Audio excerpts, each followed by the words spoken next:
Hi guys, কেমন আছো তোমরা সবাই? তোমরা হয়তো আমার চ্যানেলে দ্য কোরিয়ান ড্রামার এক্সপ্লেনেশন ভিডিওটা আর দেখতে পাচ্ছ না। না পাওয়ারই কথা।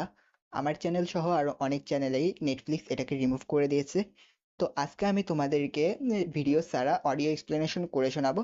তো চলো শুরু করা যাক। এপিসোড শুরু হয় বর্তমানে একটি সুইমিং পুলের সিন দেখিয়ে, যেখানে একটা ছেলে একটা মেয়েকে পুলের মধ্যে মারতে চেষ্টা করছে। এই মানুষটার নাম জিওনিয়ং। পরবর্তীতে আমরা জানতে পারি জিওনিয়ং পাহাড়ে একটা হোটেল চালায়। ওর সাথে ওর বন্ধু ইয়ন চায়ও ওর সাথে কাজ করে। এরপরে আমরা বো মিনকে দেখি, যে পুলিশের চাকরি ছাড়ার 20 বছর পর পুলিশ স্টেশনে যায়। সে সেখানে একটা বাক্স রেখে আসে। ক্যামেরা বাক্সর দিকে নিলে আমরা দেখতে পাই একটা ছবিতে লেখা জুলাই 1 মাই ফার্স্ট কেস। এরপরে আমরা 2001 সালের সিন দেখতে পাই, যেখানে সাংজুন নামের একটা ছেলেকে দেখি। সে জিয়ং ইয়ন এর হোটেল চালাতো।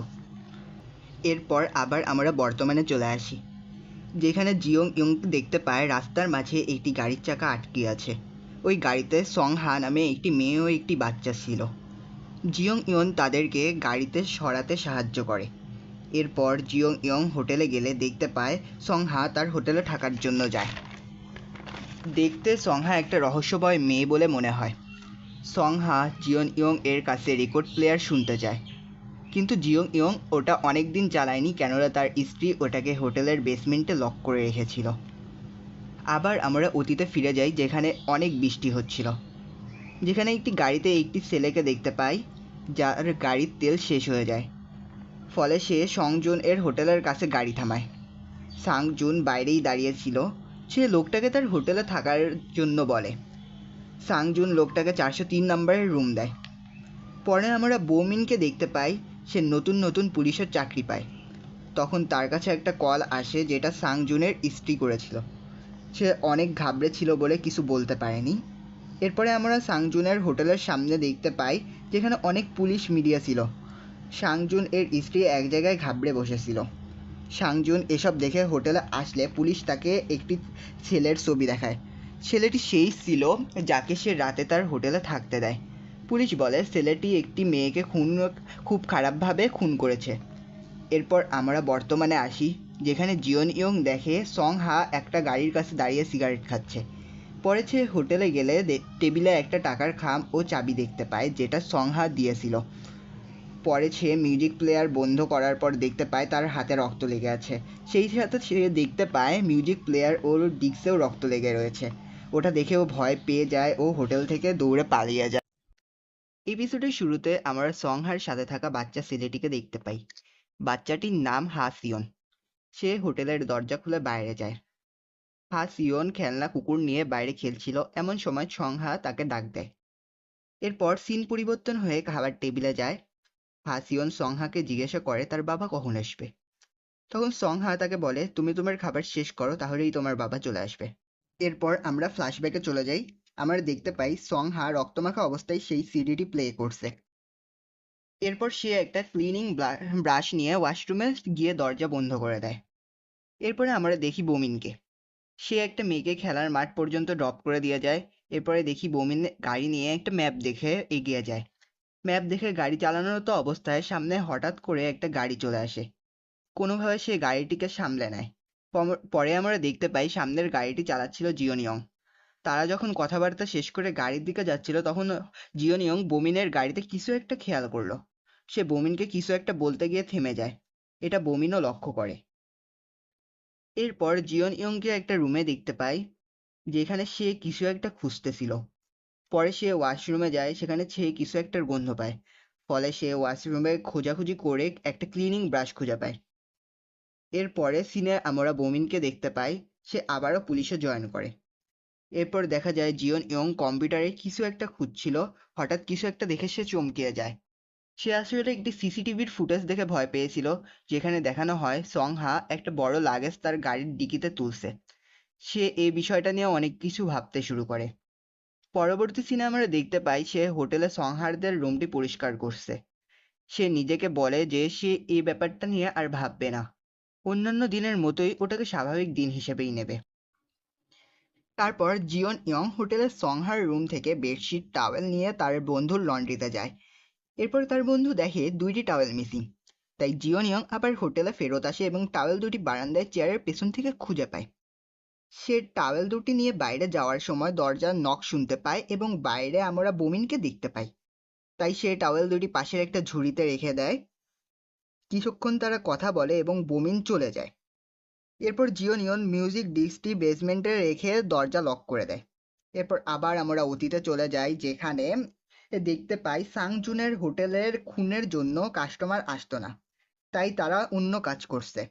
সাংজুন তার স্ত্রীকে হোটেল বিক্রি করার কথা বলে, কিন্তু তার স্ত্রী হোটেল বিক্রি করতে রাজি হয় না, কেননা গিহো জুনিয়র হাই স্কুলে যাওয়া শুরু করেছে। সে বলে যে হোটেল বিক্রি করলে সাংজুন কোনো কাজ পাবে না। এখানে তার সাথে তার স্ত্রীর ঝগড়া হয়, ফলে সে রাগান্বিত হয়ে হোটেলে এসে জিনিসপত্র ভাঙা শুরু করে। 1 বছর পর সানজন হোটেল বেচে দেওয়ার সিদ্ধান্ত নেয়। এই খবর পেপারে ছাপা হলে বমিন পেপার কাটিং নিজের কাছে রেখে দেয়, যা আমরা এপিসোড 1-এ দেখেছি। পরবর্তী সিনে আমরা দেখতে পাই একটা বাচ্চাকে, যে ক্লাস করছিল। সে বারবার ঘড়ির দিকে তাকাচ্ছিল। যখন ঘড়িতে 8:30 বাজে তখন সে ক্লাস থেকে দৌড়ে বেরিয়ে যায়। পরে আমরা বুঝতে পারি ছেলেটি গিহো, অর্থাৎ সাংজুনের ছেলে। সে নিজের রুম থেকে কিছু একটা নিয়ে আবার কোথাও চলে যায়। পরবর্তী সিনে আমরা বর্তমানকে দেখতে পাই, যেখানে জিওন ইয়ং তার হোটেলের সামনে ছিল। এমন সময় তার সামনে একটা লাল গাড়ি আসে। গাড়িতে আমরা সংহাকে দেখি। এভাবেই এপিসোড 2 শেষ হয়। এপিসোডের শুরুতে আমরা গিহোকে দেখতে পাই। সে কোথাও একটা যায়, সেখানে কেউ একজন তাকে বলে যে সে লেট করেছে। এরপর সিন পরিবর্তন হয়, আমরা দেখতে পাই গত এপিসোডের লাস্টের গাড়ির সিন, যেখানে সংহা জিওন ইয়ং এর হোটেলে একটা রুম চায়। ইয়ং সংহাকে রুম দিতে চায় না, কেননা তার গেস্ট আসবে। তখনই সেখানে ইয়ং এর মেয়ে আসে। সে বলে যে সে শুধু রাতের খাবার খেয়ে চলে যাবে, তাই সে সংহাকে হোটেলে থাকতে বলে। পরবর্তী সিনে আমরা দেখি ইয়ং এর মেয়ে সংহাকে রুমের চাবি দেয়। পরবর্তীতে আমরা দেখি ইয়ং মাটি খোঁড়ার শব্দ শুনে জেগে ওঠে। পরে বাইরে গিয়ে দেখতে পায় যে তার স্ত্রী মাটি খুঁড়ছে। সে তাকে জড়িয়ে ধরে। কিছুক্ষণ পর স্ত্রী তার দিকে খুবই অস্বাভাবিকভাবে তাকায়। তখনই তার ঘুম ভেঙে যায়, আসলে সে একটা স্বপ্নে দেখে। পরবর্তীতে আমরা অতীতের সিন দেখতে পাই, যেখানে আমরা রেস্টুরেন্টে স ইয়নকে দেখতে পাই। সে কাজে ভুল করে রেস্টুরেন্টের মালিকের সাথে তার ঝগড়া হয়। এর পরের সিনে আমরা দেখি গিহো তার পরিবারের সাথে খেতে বসেছে। খাওয়া শেষ হলে সে লুকিয়ে ফ্রিজ থেকে ড্রিঙ্কসের বোতল নিয়ে তার রুমে গিয়ে দরজা লক করে দেয়। এরপর স ইয়ন একটা ফোন আসে। ফোন রাখার পর দেখা যায় স ইয়ন বাসার সব ড্রিঙ্কসের বোতল ফেলে দেয়। পরবর্তীতে আমরা গিহোকে দেখতে পাই। এখান থেকে আমরা বুঝতে পারি যে গিহো ফ্রিজ থেকে সোজু নিয়ে তার বন্ধুদের সাথে খেত। পরবর্তী সিনে আমরা দেখতে পাই মাদকাসক্তির কারণে পুলিশ গিহো ও তার বন্ধুদের ধরে নিয়ে যায়, সেখানে সবার বাবা মা উপস্থিত ছিল। এক পর্যায়ে গিহো অজ্ঞান হয়ে যায়। এর পরের সিনে দেখা যায় গিহো একটা বেডে শুয়ে আছে, তার পাশে স ইয়ংও ছিল।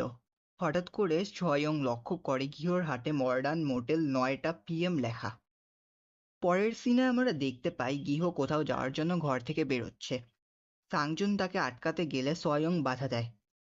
এখান থেকে আমরা জানতে পারি গিহো স্কুলে বুলিং এর শিকার হচ্ছে। পরে আমরা দেখতে পাই বমিন একটা রিপোর্টারের সাথে দেখা করে। বমিন তাকে বলে হোটেলে খুনের ব্যাপারে নিউজ করতে। তারপর রিপোর্টার সাংজুনের কাছে যায়। সে তার ইন্টারভিউ নিতে চাইলে প্রথমে সে রাজি হয় না, পরে সাংজুন রিপোর্টারের কার্ড রেখে দেয়। পরবর্তী সিনে দেখা যায় বমিনের কাছে একটা কল আসে এবং সে গাড়ি নিয়ে কোথাও তাড়াতাড়ি চলে যায়। এর পরের সিনে আমরা বর্তমানকে দেখতে পাই, যেখানে জিওন ইয়ং ও সং হা টেবিলে বসেছিল। জিয়ং সনহাকে হোটেলে ফিরে আসার কারণ বলতে বলে, কিন্তু সে এ ব্যাপারে কিছু বলে না। পরে আমরা দেখতে পাই জিয়ন টেবিলের পাশে অজ্ঞান হয়েছিল। পরে জিয়ন পুলিশ স্টেশনে আসে, সেখানে তার নাক দিয়ে রক্ত বের হতে থাকে। পকেট থেকে টিস্যু বের করতে গেলে সে একটা কাগজ পায়, যা দেখে সে পুলিশ স্টেশন থেকে বের হয়ে যায়। বের হওয়ার সময় গেটে বমিন তাকে দেখে। এরপর আবার অতীতের সিন দেখানো হয়, যেখানে বমিন একটা হোটেলে আসে। সেখানে সে দেখে 403 নম্বর রুমে স ইয়ং এর লাশ পাওয়া যায়। তার পাশেই সাংজুন ও বসেছিল। পরবর্তীতে আবার বর্তমান দেখানো হয়, যেখানে আমরা দেখি জিওনের কাছে থাকা কাগজটি মূলত একটি ছবি, যেটায় সংহা তার মেয়ের মুখের উপর লাল বৃত্ত এঁকে দিয়েছিল। তো বন্ধুরা, কেমন লাগলো আমার এক্সপ্লেনেশন? পরবর্তী এপিসোডগুলো পেতে আমার চ্যানেলকে লাইক সাবস্ক্রাইব করে পাশে থাকুন। ধন্যবাদ সবাইকে।